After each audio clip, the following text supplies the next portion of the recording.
Hello guys and welcome back. इस video से हम लोग शुरुआत करने जा रहे हैं हमारे मॉड्यूल की, जिसमें हम लोग रिएक्ट राउटिंग समझने वाले हैं। तो गाइस, रिएक्ट के अंदर जब आप एक सिंगल पेज एप्लीकेशन बनाते हो और आपको जरूरत पड़ती है कि आप सिंगल पेज एप्लीकेशन पर ही मल्टीपल पेजेस को लोड करवाओ, तो उस केस में रिएक्ट राउटर्स आपकी हेल्प करते हैं। और इस टर्म को हम लोग रिएक्ट राउटिंग कहते हैं कि रिएक्ट में राउटिंग किस तरीके से मैनेज की जाएगी। तो गाइज, रिएक्ट कभी भी मल्टीपल पेजेस के लिए बनाया गया ही नहीं था। रिएक्ट जो है वो सिंगल पेज एप्लीकेशन के लिए बनाया गया है। बट हमारे रियल लाइफ में ऐसे कई केसेस होते हैं जब हम लोगों को एक ऐसी वेबसाइट डेवलप करनी होती है जिसमें मल्टीपल पेजेस रहेंगे, और ऐसी वेबसाइट रिएक्ट में अगर डेवलप करनी है तो हमें रिएक्ट राउटर्स की हेल्प लेनी पड़ती है। तो इस वीडियो में हम लोग एक ब्लॉग ब्लॉग नाम का जो प्रोजेक्ट है, हमारा ब्लॉगर नाम का जो प्रोजेक्ट है, उसको सेटअप करना सीखेंगे।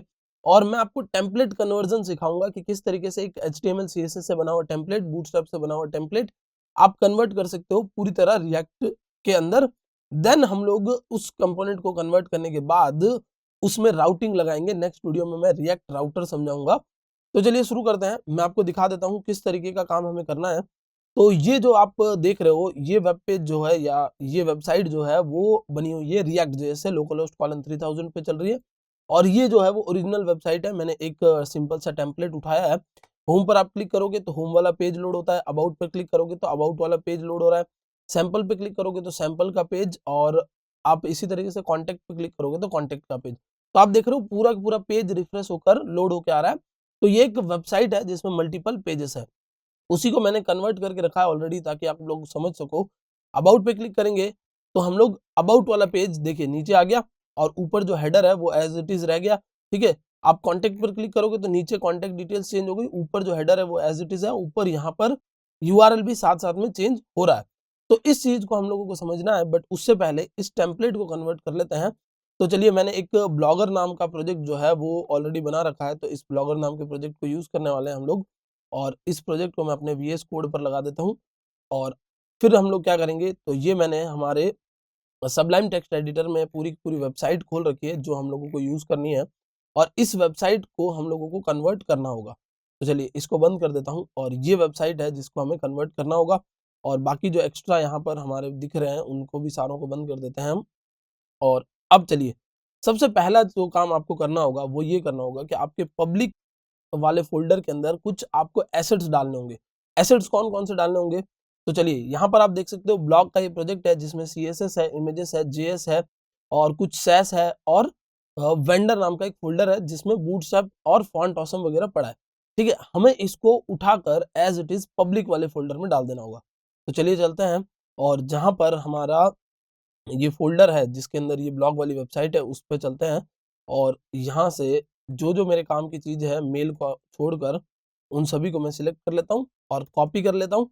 फिर चलता हूँ मैं अपने प्रोजेक्ट के अंदर, यानी मेरे रिएक्ट के प्रोजेक्ट में, और यहाँ से हम लोग पब्लिक वाला फोल्डर खोल देते हैं। तो ब्लॉगर और पब्लिक, ये रिएक्ट का आपका प्रोजेक्ट है, और पब्लिक वाले फोल्डर में आप जाएंगे। चलिए पब्लिक वाले फोल्डर में चलते हैं और यहाँ सब कुछ पेस्ट कर देंगे। बिकॉज पब्लिक वाले फोल्डर में ही हमारा index.html होता है, तो जितने भी उसके एसेट्स हैं वो उसके पास में ही स्टे करेंगे। ओके, तो ये आप देखोगे यहाँ पर सारे सारे चीजें आ चुकी है। नेक्स्ट आपको क्या करना होगा, तो SRC में जाकर यहाँ पर एक नई फाइल बनानी होगी, नया फोल्डर बनाना होगा जिसमें आप अपने कंपोनेंट्स रखने वाले हो। तो ये हो गए आपके कंपोनेंट्स।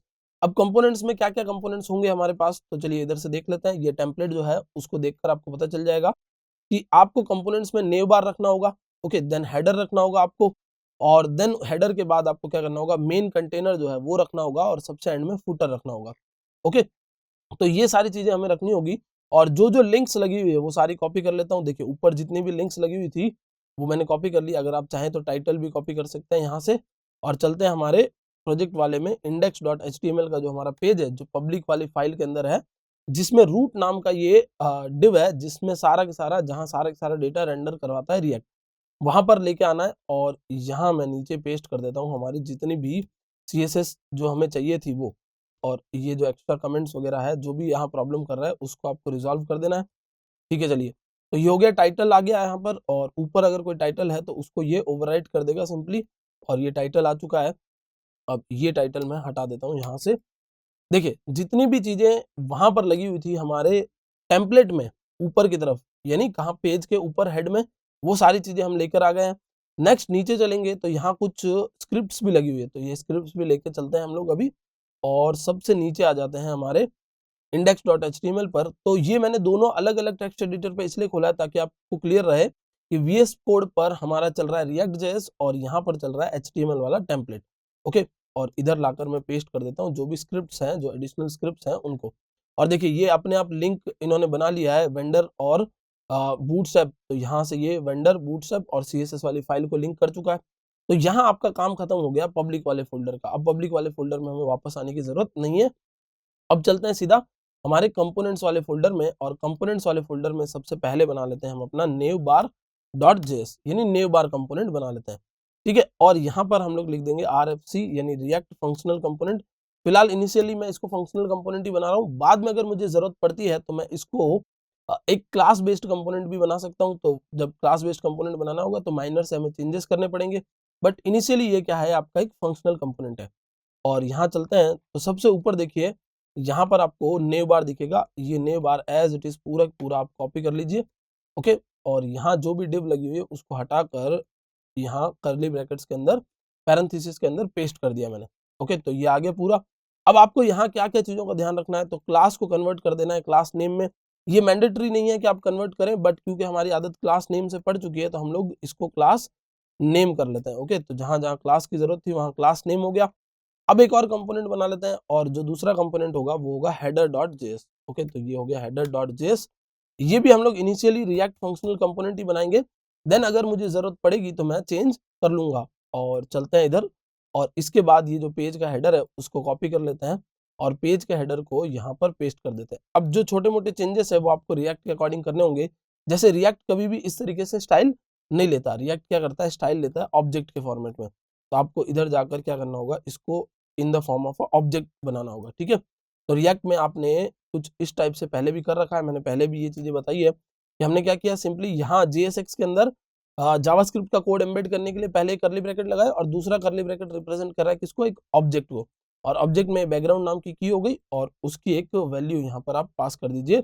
उसकी वैल्यू में URL पास किया हुआ है। अब नीचे भी देखते हुए चलना है कि कहीं पर भी कोई टैग ऐसा तो नहीं है जो क्लोज नहीं है। वैसे आपका टेक्स्ट एडिटर आपको ये चीजें बताता जाएगा, बट फिर भी आपको ध्यान रखना है। और फिर मैं बना लेता हूँ footer.js। अभी हमने 3 चीजें बनाई हैं सिर्फ, और इन 3 चीजों को हम लोग हमारे app.js पर लोड करवा कर देखेंगे कि किस टाइप का दिख रहा है रिएक्ट फंक्शनल कंपोनेंट। और ये footer.js हो गया।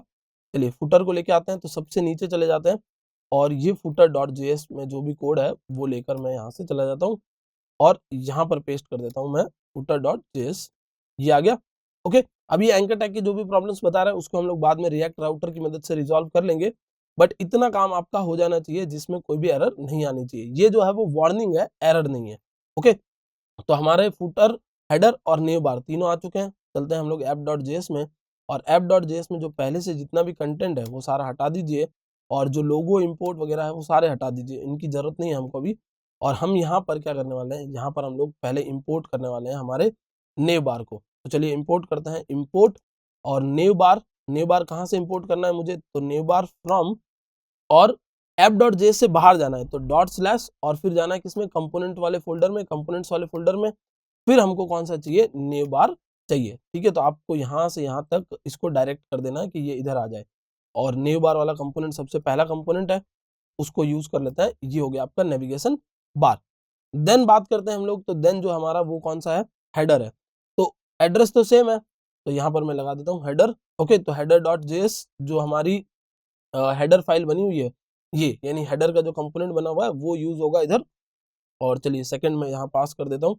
अब सेकंड जब आप यहाँ पास करोगे तो आपको क्या करना पड़ेगा, यहाँ पर एक पेरेंट बनाना होगा, ताकि ये जो मल्टीपल टैग्स आप पास कर रहे हो या मल्टीपल कंपोनेंट्स जो आप यहाँ पास कर रहे हो वो कहाँ जाए, एक ही बंच में जाए, अलग अलग बंच में ये नहीं जा सकते हैं। ओके, तो ये हो गया नेव बार में आपका हेडर और फुटर। चलिए ये अनरीचेबल कोड बता रहा है, उसका रीजन ये है कि आपको यहाँ पर जो है ये सेमी कॉलन आ चुका है, तो इस सेमी कॉलन को हैंडल करना होगा। ये सेमी कॉलन को हटाकर हमको इसको पैरेंथेसिस के अंदर लेना होगा। ओके, तो ये हो गया हमारा नेव बार आ चुका है, हेडर आ चुका है, और सबसे एंड में हमारा क्या आने वाला है, फुटर आने वाला है। तो चलिए फुटर को लगा देते हैं, और फुटर को अभी इंपोर्ट नहीं किया है तो फुटर को इंपोर्ट भी करना जरूरी है, वरना आपका ऐप जो है वो क्रैश कर जाएगा। तो ये हो गया फुटर, और फुटर आ चुका है। तो आपका नेव बार आ चुका है, आपका हेडर आ चुका है, आपका फुटर आ चुका है, और इनकी जो CSS है वो हम लोग ऑलरेडी index.css में, index.html में लगा चुके हैं। तो चलिए इधर चलते हैं और करते हैं npm स्टार्ट, और जैसे ही ये स्टार्ट करेगा तो आप ब्राउजर पर इन तीनों का आउटपुट देख पाएंगे। अब अगर कोई भी प्रॉब्लम्स आती है तो ब्राउजर आपको दिखा देगा ऑलरेडी कि कौन कौन सी प्रॉब्लम्स आ रही है। तो चलिए इधर चलते हैं ब्राउजर पर।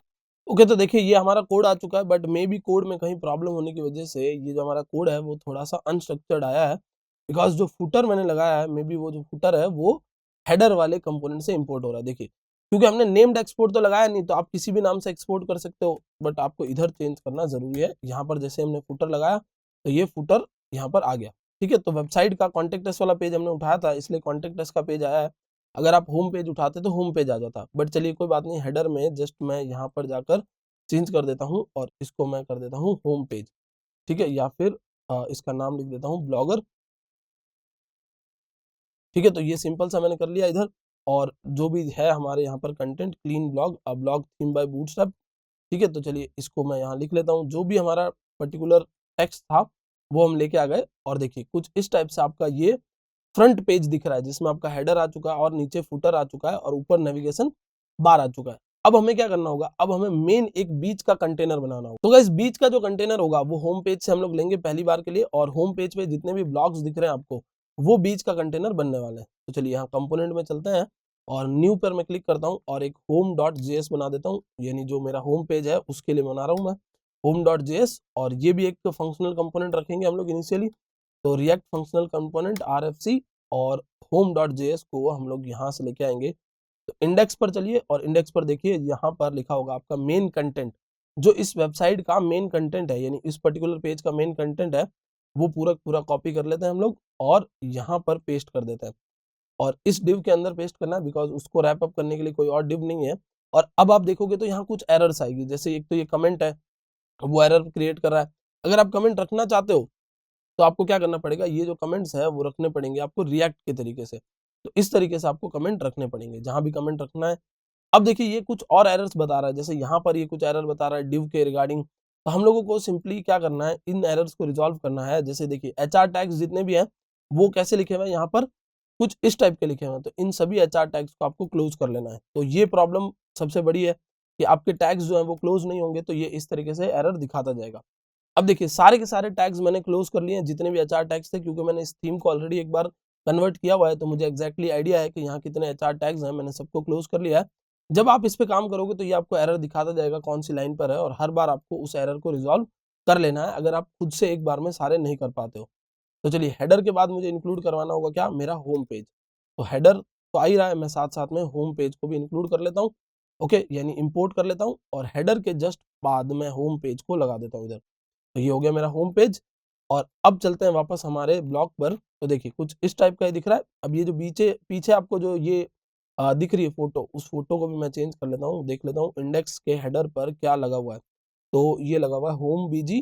तो इसको लेके चलते हैं और हमारे यहाँ पर हमारे हेडर पे लगा देते हैं। फिलहाल हम लोग सारी चीजें स्टैटिक लगा रहे हैं, बाद में इन चीजों को हम लोग डायनेमिक कर लेंगे। राउटिंग के अकॉर्डिंग देखेंगे कि राउट में अभी क्या मिल रहा है, और उसके अकॉर्डिंग इन चीजों को हम लोग डायनेमिक करते जाएंगे। तो ये देखिए ये इमेज आ गई और ये आपका पूरा एक पेज बन गया। अब इसी तरीके से अबाउट का एक पेज बनाना है हमको, तो अबाउट का भी एक एक्सटर्नल पेज बन सकता है। तो ये अबाउट का पूरा कंटेंट है, देखिए इतना सा कंटेंट है अबाउट का। इसको कॉपी कर लेते हैं, कंपोनेंट में चलते हैं और न्यू और अबाउट डॉट जेएस बना लेते हैं। ठीक है, ये भी क्या होने वाला आपका एक रिएक्ट फंक्शनल कंपोनेंट ही होने वाला है, और इसमें आपको सिंपली यहाँ पास कर देना है ये पूरा कंटेंट।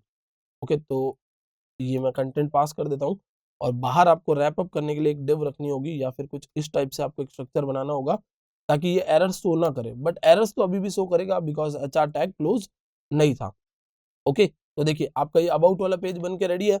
अब अबाउट वाला पेज हो गया, उसी तरीके से कॉन्टेक्ट वाला पेज हो सकता है, उसी तरीके से हमारा ये जो सैंपल पोस्ट वाला है वो भी पेज हो सकता है। तो अभी मैंने दो सब सिंपली कंपोनेंट्स बनाए हैं, होम वाला और अबाउट वाला, और जो हमारा app.js है उस पर इन दोनों को फेच करवा देता हूँ मैं एक बार के लिए एक साथ, ताकि आपको अबाउट का कंटेंट और दोनों कंटेंट्स एक साथ दिख सके। और ये मैं इधर से ऊपर इंपोर्ट कर लेता हूँ। तो इंपोर्ट करना भी करेक्ट अच्छे से आपको याद होना चाहिए कि इंपोर्ट किया है कि नहीं, वरना वो नहीं दिखाएगा। तो देखिए अबाउट का कंटेंट नीचे दिख रहा है और ऊपर कंटेंट किसका दिख रहा है, यहाँ पर होम का। अब हम लोग नेक्स्ट वीडियो में जब राउटर समझेंगे, यानी रिएक्ट राउटर समझेंगे, तब हम लोग होम और अबाउट में स्विचिंग करवाएंगे। अकॉर्डिंग टू द राउट, ऊपर यूआरएल में क्या दिख रहा है उसके अकॉर्डिंग हम लोग होम अबाउट में स्विच करेंगे, कॉन्टेक्ट में स्विच कर सकते हैं और सैंपल पोस्ट में स्विच कर सकते हैं। तो बाय द नेक्स्ट वीडियो आपका भी ये काम है, नेक्स्ट वीडियो पे जाने से पहले कि आप ये सारा का सारा टेम्पलेट कन्वर्जन पहले कर ले, ताकि आप नेक्स्ट वीडियो को और अच्छे से समझ पाएं। आई होप ये कंसेप्ट आपको अच्छे से समझ में आ गया होगा। That's it for this video, thank you so much.